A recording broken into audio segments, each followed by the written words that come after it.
तो आज निर्मला सीतारमण की ओर से बजट पेश किया गया। कई अहम पहलुओं पर बात की गई। हालांकि आपको बता दें कि कोई टैक्स स्लैब में बड़ा बदलाव नहीं किया गया।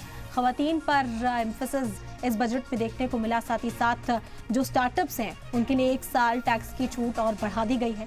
निर्मला सीतारमण ने करीब 1 घंटे तक की बजट पढ़ा और इसे सपनों का बजट पीएम मोदी के जरिए बताया गया।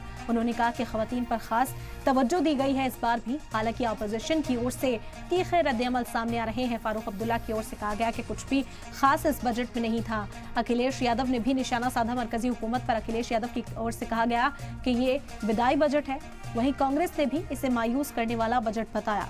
आपको बता दें कि आज निर्मला सीतारमण की ओर से बजट पेश किया गया।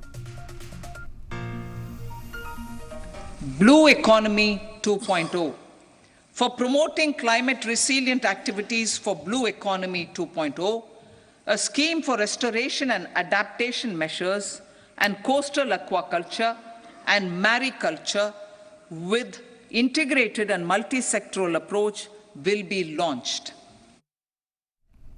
तो निर्मला सीतारमण की ओर से आज बजट पेश किया गया और तरह तरह के रद्द-ए-अमल सामने आ रहे हैं। हम भी समझने की कोशिश यहाँ पर कर रहे हैं कि किस तरह का बजट पेश किया गया और क्या उम्मीदें आम आदमी को इस बजट से थी, क्या उम्मीदें टैक्स पेयर्स को इस बजट से थी और अब क्या वो उम्मीदें पूरी होती हुई यहाँ पर नजर आई हैं। वज़ीर ख़ज़ाना निर्मला सीतारमण की ओर से आज बजट पढ़ा गया।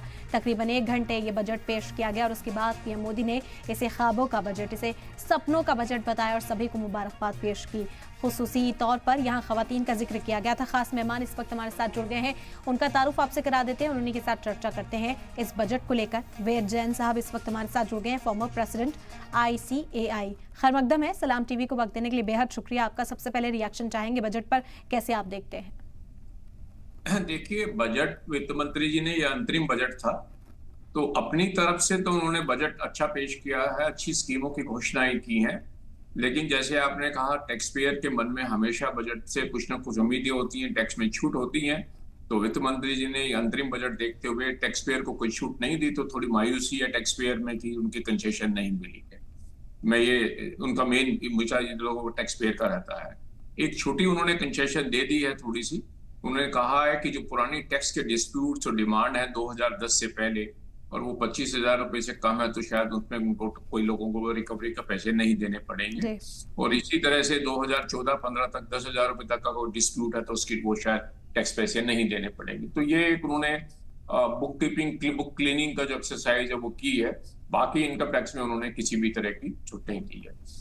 ये छोटा सा है बाकी। लेकिन मैं ये कहूंगा कि इंफ्रास्ट्रक्चर के डेवलपमेंट करने के लिए और स्कीम करने के लिए उन्होंने 4 सेगमेंट को बहुत अच्छी तरह से आइडेंटिफाई किया, जिसमें उन्होंने यूथ को, फार्मर को, वुमेन्स को और पुअर्स को, चारों को कुछ ना कुछ वर्किंग करती है।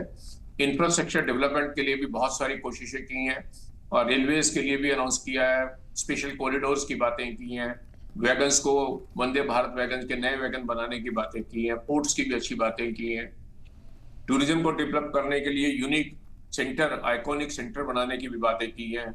और सबसे बड़ा तो उन्होंने जो इनोवेशन पे खर्चा करने की 1 लाख करोड़ का जो फंड बनाया है, जो रिसर्च के लिए, डेवलपमेंट के लिए, ये अपने आप में अगर बहुत बहुत बड़ी कामयाबी लाने में कामयाब हो सकता है डेवलपमेंट करने के।